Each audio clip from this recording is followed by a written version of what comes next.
का काम मेल में स्पर्म बनाना या फिर स्पर्म बनाने वाले सेल्स को एक्टिवेट करने का काम हो गया। एफएसएच का फॉलिकल स्टिमुलेटिंग हार्मोन का। और यही सेम हार्मोन जब फीमेल में रिलीज होता है तो फीमेल में इसका काम होता है ओवरी के सेल्स को एक्टिवेट करना। वहां ये टेस्टिस के सेल्स को एक्टिवेट करता है और फीमेल्स में किसको एक्टिवेट करता है? ओवरी के सेल्स। ताकि ओवरी के सेल्स यानी फॉलिकल्स को, नाम भी इसीलिए पड़ा, फॉलिकल स्टिमुलेटिंग हार्मोन एफएसएच। तो फॉलिकल स्टिमुलेटिंग हार्मोन मतलब ओवरी के जो फॉलिकल्स होते हैं, ओवरी के सेल्स को फॉलिकल्स बोलते हैं, इंटरनल सेल्स को। ओवरी एक ग्लैंड है, ओवरी इज ऑल्सो ग्लैंड और ऑर्गन भी बोल सकते हैं, प्राइमरी रिप्रोडक्टिव ऑर्गन, और it also act as a gland because cells तो है ही उसमें, पर हॉर्मोन्स भी निकलते हैं ओवरी में। क्या निकलते हैं?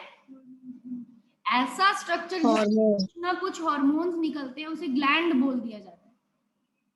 तो रिलीजिंग ग्लैंड से हार्मोन निकलता है और टारगेट ऑर्गन्स पे काम करता है। तो रिलीजिंग ग्लैंड एफएसएच किससे निकलता है? पिट्यूटरी से, ब्रेन से। तो ब्रेन में पिट्यूटरी दोनों में है, मेल में भी है पिट्यूटरी और फीमेल में भी है। पर मेल में जो एफएसएच निकल रहा है वो उसके टेस्टिस के सेल्स को एक्टिवेट कर रहा है, और फीमेल में जो एफएसएच निकल रहा है वो उसकी ओवरीज को एक्टिवेट कर रहा है और अपना अपना एक्शन करवा रहा है। क्या करवा रहा है? वहां पे वो स्पर्म बनवा रहा है, यहाँ पे वो फॉलिकल्स को एक्टिवेट करके एग डेवलपमेंट में हेल्प करता है। फीमेल में क्योंकि एग बनना है तो उसमें वो एग बनाने में हेल्प करता है। तो यही डेफिनेशन हो गई हार्मोन की कि hormones are biological messengers, they are very tiny or we can say very minute chemicals, very low molecular weight chemicals which act as chemical messenger, जो chemical messenger की तरह काम करते हैं, which are released from glands, particular glands से release होते हैं and they act on target organ and they are transported through circulatory system. Body में जो ब्लड वाला सिस्टम है उसी से ही हॉर्मोन्स क्या होते हैं? ट्रांसपोर्ट किए जाते हैं और ये भी सिग्नल ट्रांसमिशन कर रहे हैं। पर नर्वस सिस्टम में तो इलेक्ट्रिकल से सिग्नल ट्रांसमिशन होता है और एंडोक्राइन सिस्टम में किससे होता है? हार्मोन्स। ये दोनों में डिफरेंस है कि नर्वस सिस्टम में इलेक्ट्रिकल ट्रांसमिशन होता है सिग्नल के लिए, न्यूरॉन्स के अंदर इलेक्ट्रिकल ट्रांसमिशन चलती है, और एंडोक्राइन सिस्टम में क्या चलता है? केमिकल ट्रांसमिशन चलती है। क्लियर हुआ? Yes ma'am. ठीक है। एंडोक्राइन ग्लैंड्स और हार्मोन्स, इसमें क्या है? एंडोक्राइन ग्लैंड्स डक्टलेस ग्लैंड्स कहलाते हैं और ये हार्मोन सिक्रीट करते हैं। Hormones are non nutrient chemicals act as intercellular messengers. Hormones non nutrient chemicals है, मतलब इनसे कोई खाना नहीं मिलता, इनसे कोई एनर्जी नहीं मिलती, हार्मोन से नॉन न्यूट्रिटिव है, पर ये आपस में इंटरसेल्युलर मैसेंजर है, मतलब आपस में सेल जो एक दूसरे से कम्युनिकेट करेंगे, ठीक है, कनेक्शंस बनाएंगे। सेल भी तो आपस में एक दूसरे से कनेक्शन बनाते हैं, तो उनके लिए इंटर सेल भी एक दूसरे से बातचीत करते हैं। हमारी बॉडी के सेल्स एक दूसरे सेल से क्या करते हैं? कम्युनिकेट करते हैं मैसेजेस को कि इंटरनल में सही चल रहा है कि नहीं चल रहा है, यहाँ कोई प्रॉब्लम तो नहीं है, या यहाँ कोई बीमारी तो नहीं आ गई है। सेल्स आपस में इस तरह की कम्युनिकेशन करते हैं। तो किससे कम्युनिकेशन करते हैं? हॉर्मोन्स की मदद से करते हैं। किससे करते हैं? हॉर्मोन्स के। अच्छे वाले हॉर्मोन्स अगर रिलीज हो रहे हैं, उनकी कॉन्सेंट्रेशन क्या है? अच्छे वाले हॉर्मोन्स भी हैं और पर्टिकुलर उनकी कॉन्सेंट्रेशन भी क्या है? सही है, जितनी निकलनी चाहिए उतनी है, एक्स्ट्रा में नहीं है। तो अगर कुछ भी चीज एक्स्ट्रा में नहीं होगी तो डिसऑर्डर नहीं होगा, ना कमी होनी चाहिए उस चीज की, ना ज्यादा होना चाहिए। क्योंकि हार्मोन, अगर कोई हार्मोन पर्टिकुलरली ज्यादा निकले तो भी डिसऑर्डर हो जाता है, और पर्टिकुलरली कोई हार्मोन कम निकले तो भी क्या होता है? डिसऑर्डर। जैसे पढ़ा होगा तो टेंथ में क्या था? हाइपोथायरॉयडिज्म, हाइपरथायरॉयडिज्म, गोइटर हो जाता था। बोलते हैं आयोडीन की कमी से गोइटर हो जाता है, क्योंकि थायराइड क्या हो जाता है? ज्यादा निकलने लगता है, ठीक है। तो गला क्या हो जाता है? पूरा फूल जाता है। बोलते हैं आयोडीन युक्त नमक खाना है, नहीं तो घेंगा रोग हो जाएगा। मतलब गले में जो थायराइड ग्रंथि हो जाएगी वो क्या हो जाएगी? स्वेल हो जाएगी। हार्मोन अगर ज्यादा निकले कम निकले उससे भी क्या है, डिसऑर्डर है। क्यों हुआ डिसऑर्डर? बिकॉज इन्होंने आपस में क्या की, कम्युनिकेशन में प्रॉब्लम आई सेल्स को, हेल्थ डिस्टर्ब हुई। क्या हुई? हेल्थ डिस्टर्ब हुई। देन अब ये ह्यूमन एंडोक्राइन सिस्टम के कुछ ग्लैंड्स दे रखे हैं, pituitary gland, pineal gland, thyroid gland, parathyroid gland, thymus gland, adrenal gland.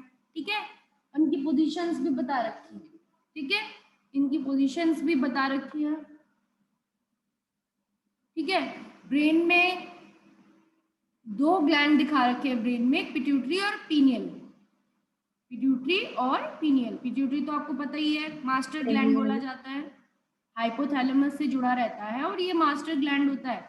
और पीनियल ग्लैंड आपको पता है आईज के बिल्कुल बीच में, जहाँ पे हम टीका लगाते हैं उसके बीच में होता है, बिल्कुल अंदर की तरफ। और ये स्लीप वेक साइकिल को कंट्रोल करता है, हम कब जगते हैं कब सोते हैं।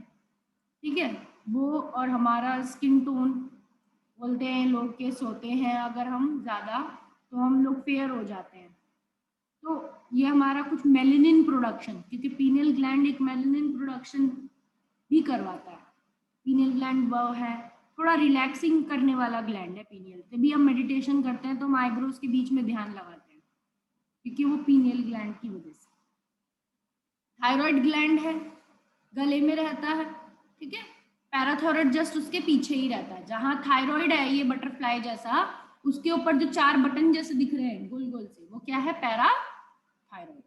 पैराथायरॉइड। पैराथायराइड हो गया। बीच में चेस्ट के बिल्कुल बीच में क्या है? थाइमस, जहाँ पे हार्ट होता है, हार्ट के उसके नीचे ही होता है थाइमस ग्लैंड। हार्ट के जस्ट नीचे क्या होता है? Thymus gland. थाइमस का इम्यूनिटी में फंक्शन, इम्यूनिटी जैसे अभी चल रहा है कोरोना में, सबकी इम्यूनिटी वीक है, बच्चों को ज़्यादा हो रहा है बिकॉज बच्चों की इम्यूनिटी वीक होती है, और बूढ़ों को होता है क्योंकि बूढ़ों में भी इम्यूनिटी क्या हो जाती है? वीक हो जाती है। तो थाइमस ग्लैंड क्योंकि सिकुड़ता रहता है, थाइमस ग्लैंड के सेल्स क्या होते रहते हैं? श्रिंक होते रहते हैं विद एज। तो जो जितना एज में हो जाता है उसका थाइमस ग्लैंड उतना छोटा हो जाता है। बच्चों में एडल्ट प्यूबर्टी तक और 20-22 तक बढ़ता है थाइमस ग्लैंड। ठीक है, पैराथायराइड बता ही दिया, थाइमस बता दिया, एड्रिनल, एड्रिनल किडनी के ऊपर वाला ग्लैंड है, ट्राइंगुलर, यहाँ पे दिखा रखा है। 2 होते हैं क्योंकि 2 किडनी है, दोनों किडनी के ऊपर एक एक है। ठीक है,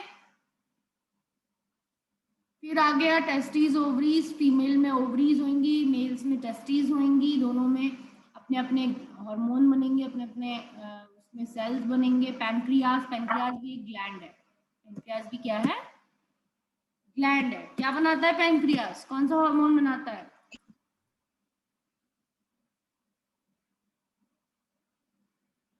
पैनक्रियाज क्या कौन सा हार्मोन बनाता है? इंसुलिन बनाता है। पैनक्रियाज क्या बनाता है? इंसुलिन बनाता है।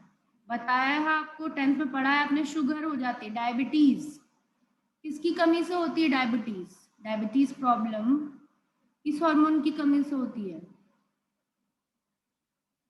किसके इंजेक्शन लगते हैं डायबिटिक पेशेंट्स को? इंसुलिन के, क्योंकि उनके पैनक्रियाज में इंसुलिन बनना कम हो जाता है या उनके सेल्स खराब हो जाते हैं, इंसुलिन बनाने वाले सेल्स। हाइपोथैलेमस, अभी हमने देखा पिट्यूटरी ग्लैंड और पिनियल ग्लैंड 2 ब्रेन के ग्लैंड हैं। तो जो पिट्यूटरी है, ये जो देखो तुम आगे की तरफ दिख रहा है, ये आंखें हैं, आंखें की जस्ट पीछे देखोगे इसमें चेहरे में, तो ये क्या है? पिट्यूटरी ग्लैंड है, छोटा सा। ठीक है, इसे मास्टर ग्लैंड बोला जाता है। क्या बोला जाता है? Master gland.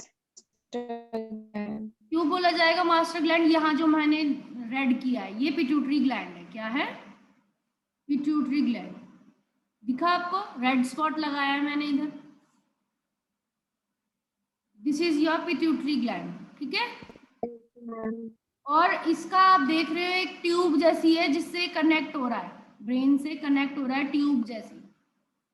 ठीक है, और ये पहली लाइन बता रखी है रेड कलर की यहाँ लोकेशन में। तो लोकेशन में क्या बता रखा है? Below the thalamus and above the brain stem. इसकी लोकेशन क्या है? थैलेमस के तो बिलो है ये, और ब्रेन स्टेम के अबव है। ब्रेन स्टेम क्या होती है? पॉन्स, सेरिबेलम और मेड्यूला, ये ब्रेन स्टेम होती है। ये क्या होती है? Brain stem. जहां पे मैंने एक और रेड मार्क बनाया पूरा मिला के, पॉन्स रीजन आ गया, मेडुला रीजन आ गया और सेरिबेलम मतलब हिंड ब्रेन का रीजन आ जाता है ब्रेन स्टेम। इससे तो ऊपर है पिट्यूटरी और थैलेमस से नीचे है। थैलेमस क्या होता है? ये पूरा फ्लोर, ये थैलेमस है। अपर ब्रेन का, फोर ब्रेन का जो फ्लोर है वो क्या है? थैलेमस। और इन दोनों के बीच में एक छोटी सी जगह बच गई, बस इतना मिड ब्रेन होता है। क्या होता है? मिड ब्रेन, दोनों के बीच का connection. It synthesises and secrete certain neuro. अब हाइपोथैलेमस की बात हो रही है, किसकी बात हो रही है? हाइपोथैलेमस की, यानी रूफ। ये ऊपर वाला रीजन हाइपोथैलेमस है, ये ऊपर वाला रीजन, ये पूरा, ये हाइपोथैलेमस। और लास्ट इसका फ्लोर क्या होता है? थैलेमस। ऊपर वाला हाइपोथैलेमस। तो हाइपोथैलेमस की बात कर रहा है। किसकी बात कर रहा है? हाइपोथैलेमस की। कि hypothalamus region, it is the synthesise and secrete certain neuro hormones. ये न्यूरोनिक ओरिजिन का है, इसमें न्यूरॉन्स होती हैं।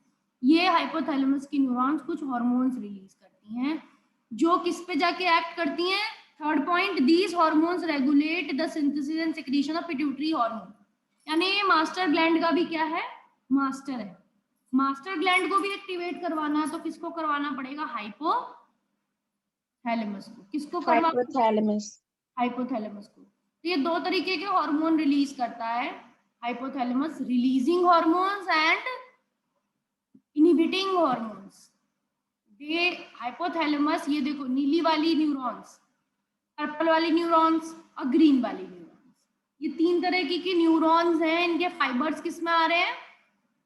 इनके फाइबर्स आ रहे हैं पिट्यूटरी के अंदर। नीचे ये जो ब्राउन कलर का एक छोटा सा मटर का दाना है या टमाटर जैसा दिख रहा है, ये क्या है? पिट्यूटरी है। और ऊपर वाला जो है स्ट्रक्चर वो हाइपोथैलेमस है। उसके न्यूरॉन्स अपने सिक्रीशंस किस में डाल रहे हैं? पूरे पिट्यूटरी में डाल रहे हैं। Pituitary gland. ठीक है, तो ये कुछ हार्मोन्स बनाता है जिसे रिलीजिंग हार्मोन कहते हैं। जैसे यहाँ पर तुम्हें बुलेट पॉइंट्स में हार्मोन्स के नाम दिख रहे। Thyrotropin releasing hormone TRH, corticotropic releasing hormone CRH, gonadotropin releasing hormone. ठीक है, ये थर्ड नंबर वाला जो है ये मेन है, क्योंकि थर्ड नंबर वाला आपका रिप्रोडक्शन से रिलेटेड है। पिट्यूटरी तब तक FSH नहीं निकालेगा जब तक हाइपोथैलेमस कौन सा नहीं निकालेगा? गोनाडोट्रोपिन रिलीजिंग हार्मोन, GnRH नहीं निकालेगा। हाइपोथैलेमस का GnRH निकलना चाहिए, तब पिट्यूटरी का क्या निकलेगा? FSH।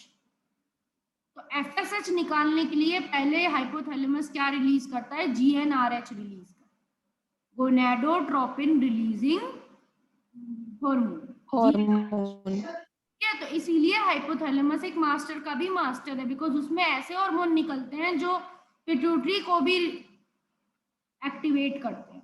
और एक और हार्मोन क्या निकल रहा है? Growth hormone releasing hormone. Growth hormone तो किसका काम है? पिट्यूटरी का ही हार्मोन है ग्रोथ हार्मोन निकालना, पर उसका रिलीजिंग हार्मोन निकालना किसका काम है? ग्रोथ हार्मोन किसका काम है? GHRH निकालना किसका काम है? हाइपोथैलेमस का। Growth hormone inhibiting hormone, growth hormone को इनहिबिट करने वाले हार्मोन भी निकालता है हाइपोथैलेमस, तो उसे इनहिबिटिंग हार्मोन GHIH बोलते हैं। क्या बोलते हैं? GHIH को। पिट्यूटरी ग्लैंड के साइज पे किस पे डिपेंड होता है? फंक्शनिंग। मार्बल साइज्ड ग्लैंड है बेस ऑफ द ब्रेन में, छोटा सा कंचा जैसा। मार्बल मतलब कंचे जो होते हैं उनकी तरह का, एक मटर की तरह का। 2 लोब्स होते हैं पर्स में। कितने लोब्स होते हैं?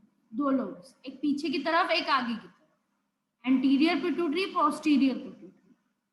लोकेशन क्या है? इसकी पे ऊपर भी एक बोनी कैविटी होती है। Location in the bony cavity called sella turcica. ये इसकी कैविटी का नाम है, बोन का नाम है जो इसको कवर करके रखती है, सेला टर्सिका। और ये हाइपोथैलेमस से कंट्रोल होता है, न्यूरॉन से कंट्रोल होता है। पिट्यूटरी हार्मोन्स इसमें आर नहीं है, मिसप्रिंट है। Anterior pituitary, posterior pituitary. कुछ हार्मोन एंटीरियर पिट्यूटरी निकाल रहा है, कुछ हार्मोन पोस्टीरियर पिट्यूटरी निकाल रहा है। इसमें रिप्रोडक्शन रिलेटेड एंटीरियर पिट्यूटरी का लास्ट हार्मोन है। रिप्रोडक्शन रिलेटेड एंटीरियर पिट्यूटरी का हार्मोन है prolactin hormone, PRL। Prolactin hormone mother में मिल्क के लिए होता है। और पोस्टीरियर पिट्यूटरी में भी ऊपर वाला जो हार्मोन है ऑक्सीटोसिन, वो भी रिप्रोडक्शन रिलेटेड हार्मोन, वो लव या मेटिंग के वक्त रिलीज होता है, तो वो पोस्टीरियर पिट्यूटरी से रिलेटेड होता है। जब मेल फीमेल मेटिंग करते हैं तब ऑक्सीटोसिन रिलीज होता है, और ऑक्सीटोसिन तब भी रिलीज होता है जब डिलीवरी होती है। यूट्रस की क्या करवाता है, कॉन्ट्रैक्शन, यूट्रस कॉन्ट्रैक्ट रिलैक्स करता है जब डिलीवरी हो रही, तब भी ऑक्सीटोसिन। तो ये किसका हार्मोन है, पिट्यूटरी का, ठीक है, पोस्टीरियर पिट्यूटरी का। वो भी कौन सा